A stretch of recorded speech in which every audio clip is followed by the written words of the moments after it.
Գիտեք, սա նախ շատ ցավալի իրողություն է տեղի ունենում եւ պետք է մենք բոլորս էլ հստակ փաստենք, որ այս ամենը տեղի չէր ունենա, եթե Նիկոլ Փաշինյանի հերթական սադրանքը չլիներ, որովհետեւ ինչ տեղի ունեցավ, ըստ էության բոլորս էլ գիտենք, իրողությունը տեղի ունեցել մարդկանց աչքի առջև, ըստ էության ինչ եղավ, մարդիկ գնացել էին Ծաղկազարդի Սուրբ Պատարագին մասնակցելու, իրենց համար մասնակցում են պատարագին եւ Նիկոլ Փաշինյանը հերթական անգամ խայտարակ պահվածք դրսևորեց, ուղղակի ներխուժեց եկեղեցի, բոլորին բրդելով, բոլորին մի կողմ քաշելով գնաց եւ ըստ էության սադրեց այս իրավիճակը եւ պետք է փաստենք, որ այս ինչ որ տեղի ունենում շատ ամոթ է եւ երբ տղամարդը 50 տարեկան, առավել եւս Հայաստանի Հանրապետության վարչապետի պաշտոնը զբաղեցնող անձը նման վերաբերմունք է դրսևորում, նրան նման սադրանքների է գնում, դա անընդունելի է եւ դա բացարձակապես կապ չունի որևիցե մի քաղաքական իրողությունների հետ, սա ընդհանրապես բարոյականության հարց է եւ առավել եւս հաշվի առնելով նաեւ որ ներգրաված անձինք երեխաներ են, ովքեր բացարձակապես ոչ մի բան չեն արել եւ ընդհանրապես զոհ են գնացել Փաշինյանի հերթական մանիպուլյացիային եւ սադրանքին, ես պետք է ասեմ, որ բոլոր քաղաքական ուժերը, բոլոր հասարակական դերակատարները պետք է միանշանակ դատապարտեն այն ֆարսը, որը տեղի ունենում այստեղ եւ պետք է իրենց ուժերի ներածին չափով պայքարեն, որպեսզի կալանք չտրվի երիտասարդներին, որպեսզի նրանք կարողանան շարունակել իրենց կյանքը, բիծ եւ հետք չմնա նրանց կենսագրության վրա եւ եւս մեկ անգամ բոլորը պետք է շեշտեն, որ սա ընդհանրապես Փաշինյանի հերթական շոուն է, Փաշինյանի հերթական սադրանքն է,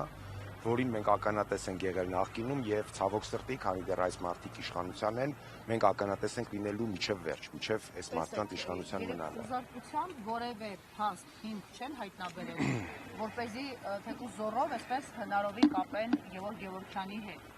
Ամեն դեպքում Գևորգ Գևորգյանը այդ եկեղեցու հավատացյալներից է, ես էլ այդ եկեղեցու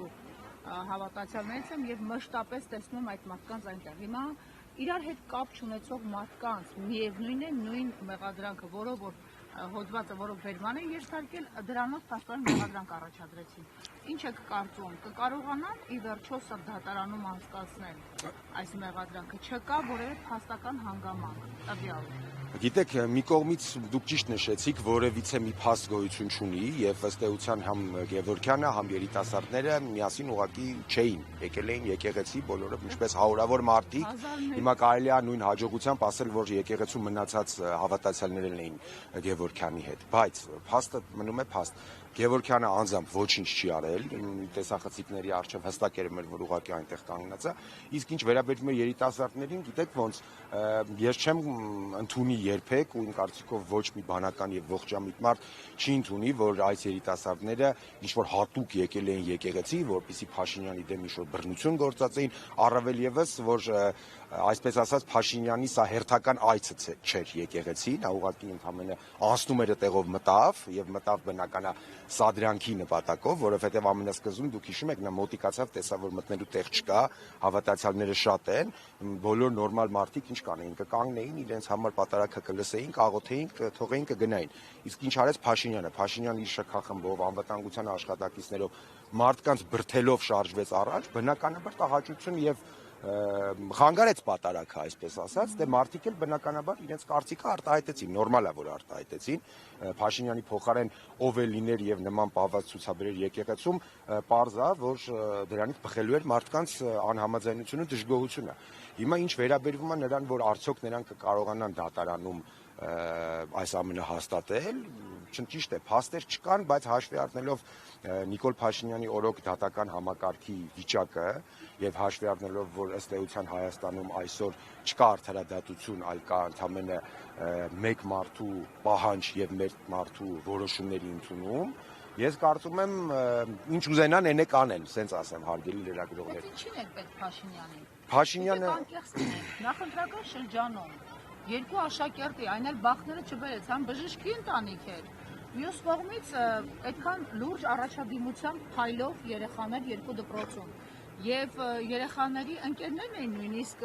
ասենք, մի քանի գլուխ բարձր շատ շատերից։ Հիմա այս իրավիճակում ինչ էֆեկտ ստացավ Փաշինյանը, եթե նախընտրականում սկսում են ամենուր քննարկել իր բռնապետության մասին, քննարկում են, թե ինչպես ինքը գնաց սադրանքի այն եկեղեցում, որտեղ ընդամենը 2 ամիս առաջ չկարողացավ ներս մտնել։ Քահանաները դռները փակել էին դպիրների եւ սարկավագներ առանձնացել էին, որպեսզի չհաղորդակցվեն Նիկոլ Փաշինյանի հետ։ Դե նախ Փաշինյանը բոլորս գիտենք, որ շատ քինախնդիր եւ հիշաչար մարդ է եւ ցանկացած նմանատիպ քայլ իր հանդեպ ինքը հիշում է եւ փորձում է հնարավորան դեպքում այսպես ասած մուր հանել մարդկանցից, իսկ ինչ վերաբերվում է իմաստին, գիտեք ոնց Փաշինյանի գործողությունների մեջ շատ հաճախ առաջին հայացքից իմաստ չկա, օրինակ նույն մետրոյում մեր հայրենակցու վրա հարձակվելը կամ այդ շատ բավականին կռեհիկ ձևով այդ ժինգյալով հաց ուտելու պատմությունը։ Ես կարծում եմ, որ Փաշինյանը ընդհանրապես լուծում է մի խնդիր, իր այս սենսացիոն եւ անընդունելի պահվածքով ընդամենը փորձում է մնա տեղեկատվական մեյնսթրիմում, որովհետեւ նա հստակ հասկանում է, որ քաղաքականապես առաջարկելու բան չունի, արդեն քաղաքականությունը եւ քաղաքական խոսույթը Նիկոլ Փաշինյանի բացարձակապես սպառվել է,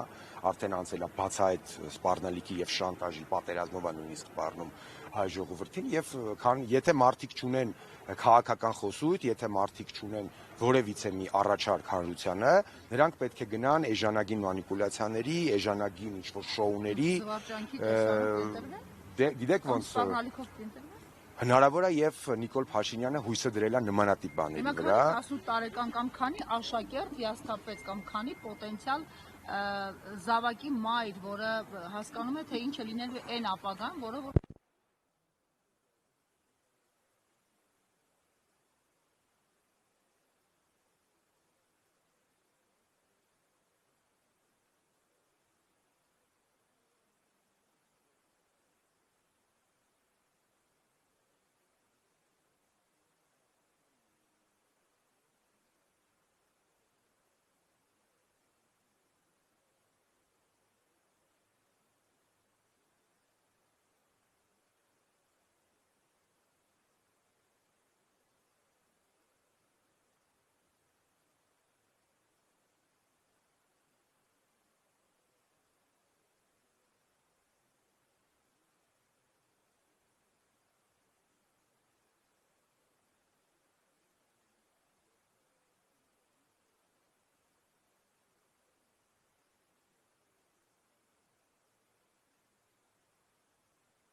այս մարդիկ պատրաստ են ցանկացած քայլի, այս մարդիկ անելու են ամեն ինչ, բոլոր անմեղ, մեղավոր, կապ ունեցող, չունեցող մարդկանց լցնելու են բանտերը, միայն եւ միայն իրենց սեփական վերարտադրությունը ապահովելու համար։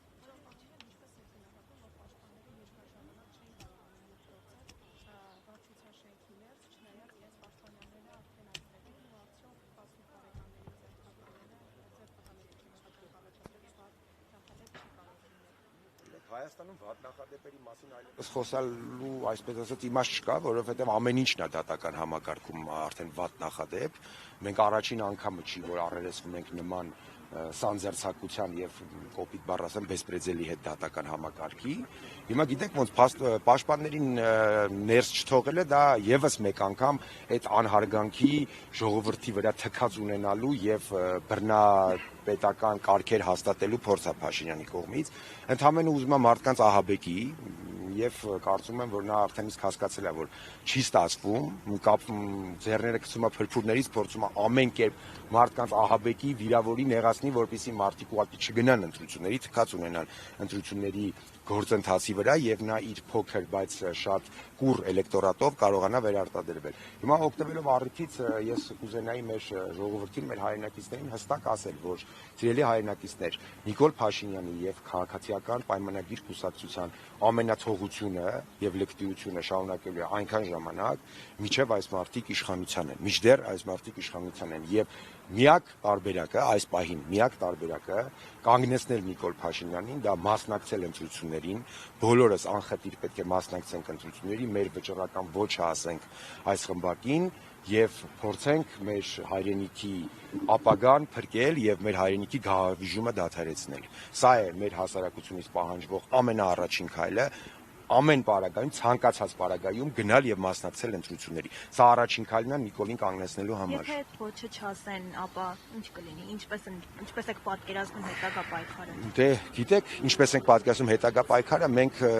հիմա մեթոդիկայի եւ մանրուքների մեջ ընկղմվելու կարիք իմ կարծիքով այստեղ չկա, առավել եւս որ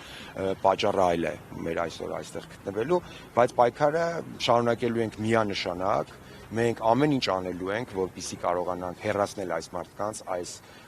պատուհասիներին հեռացնել երկրի ղեկից եւ բնականաբար բոլոր այն մարդիկ, ովքեր այս տարիների ընթացքում վճռականորեն զրկանքներ կրելով պայքարել են, շարունակելու են պայքարել եւ Փաշինյանը եւ իր խումբը ոչ մի պարագայում չի կարող վախեցնել եւ ահաբեկել իրական ընդդիմադիրներին։ Փաստացի այս իրավիճակում մեզ հարազատները գրում են, որ մենք ուզում ենք խոսել, նույնիսկ մանկավարժեր են մեզ դիմել, ինձ թվում է լրագրողներից շատերին են գրել, որ ուզում են խոսել Դավիթի եւ Միքայելի մասին, այդ ձեր ասած վախը զգում են։ Վախը զգում են ոչ միայն այն պատճառով, որ կսկսեն հետապնդել, ինչպես մեր գործընկերոջ մորն են հետապնդում, մեր գործընկերներին, շատերին։ Նաև վախենում եմ, որ այս պահին նաև ձեր խոսքը չկարողանա ազդել քննության ընթացքի վրա։ Ասում են, հետո եթե մենք խոսենք post factum, որովհետև հիմա եթե խոսենք, հնարավոր է ավելի լարվեն մեր դեմ, ոչ միայն մեզ աշխատանքից հեռացան, այլ լարվեն մեր դեմ եւ այդ տղաներին ավելի ծանր վճիռ սպասվի։ Դե գիտեք ոնց կարելի ասել արդեն մաքսիմալ լարված են, սրանից այն կողմ լարվել ինչի մասին է խոսքը, մարդը մտնում է եկեղեցի։ Գժվել էին մեր ձևակերպումները, որ աշակերտներ են, օրինակ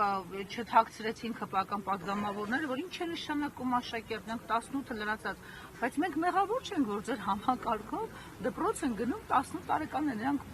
պարոններ չեն, նրանք ընդհանրապես դպրոցական աշակերտներ։ Միանշանակ, գիտեք, սա բռնություն է եւ ռեպրեսիա է երեխաների հանդեպ մեծ հաշվով, որովհետեւ այս մի կարմիր գիծն էլ Փաշինյանը չէր հատել, հատեց, բայց ինչ վերաբերվում է վախին, ես կուզենայի հորդորել եւ խնդրել էլի մեր հայրենակիցներին, որ մի վախեցեք, որովհետեւ մենք, այսինքն մարդիկ, ովքեր համաձայն չեն Նիկոլ Փաշինյանի հետ, ավելի շատ են եւ շատ ավելի ուժեղ են, քան Փաշինյանը եւ իր ղեկավարած ռեժիմը, ուղղակի խնդիրը նրանում է, որ մենք գործում ենք առանձին, մարդիկ չեն արտահայտվում, մարդիկ չեն խոսում, հենց այսօր նայեք, ստեղ ինչա կատարվում, ինչի պետք է այստեղ չլինեին հարյուրավոր, հազարավոր մարդիկ, ուր են այն բոլոր մարդիկ, ովքեր հետևողականորեն տարիներ շարունակ պայքարել են Նիկոլ Փաշինյանի դեմ։ Խնդրեմ, եկեք ձեր ձայնը բարձրացրեք։ Որևէ ՀԿ տեսակ, որ երեխաների իրավունքներով է զբաղվում։ Հիշում եք, Հայաստանում կա այսպես կոչված քաղաքասարակություն, ասում են կա,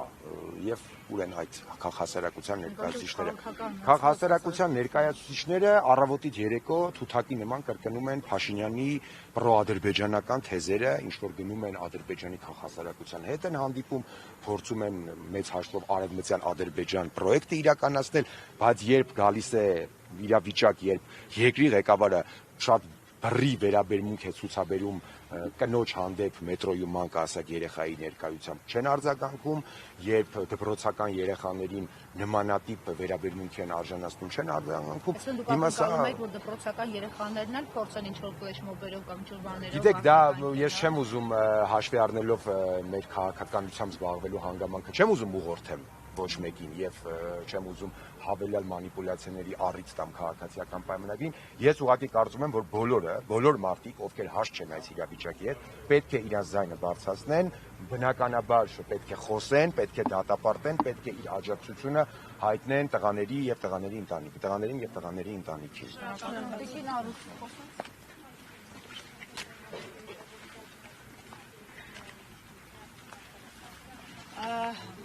Պատերազմը